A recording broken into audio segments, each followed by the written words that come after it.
a Glock handgun and 5 rounds of ammunition, intercepted as it was being shipped from America, as Kyle Davis prepared to turn his fantasies about mass shootings into a deadly reality. Davis had kept a list called Gotterdammerung, or End of Days, outlining the equipment he needed to kill, a gas mask and body armour listed beside bombs and guns, his plans for murder taking shape in the notebooks in his bedroom. We searched his room. There was a handwritten list which indicated materials that he would need to conduct such an event, which included body armour, magazines, holsters, bombs, handheld bombs, and next to the bed was a mobile phone and a laptop, which were the main devices he'd used to conduct his research. The court heard Davis was a loner, an 18-year-old who never socialised and spent his free time in his room.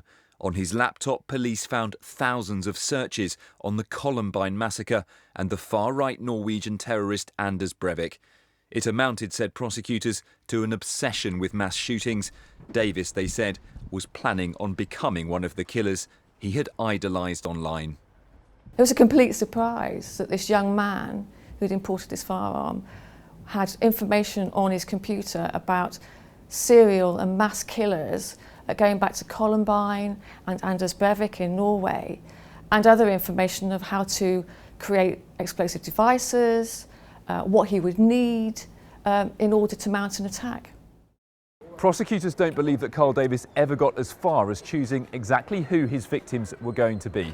But they say his obsession with searching for information on mass killings in the months leading up to his arrest proved that he was intending to kill and that his preparation was well underway. In one of his notebooks they found 77 stick figures, one for each of the victims of Anders Breivik's massacre.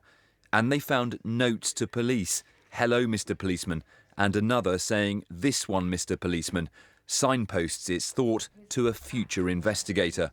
The people who committed the Columbine attack left behind a whole raft of evidence for the police to look at to see what their motivation was. And we think that Dear Mr. Policeman was basically him saying, look what I've done.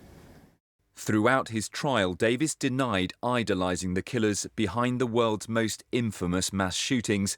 Now it's clear he had intended to become one of them. Andrew Plant, BBC Points West in Gloucester.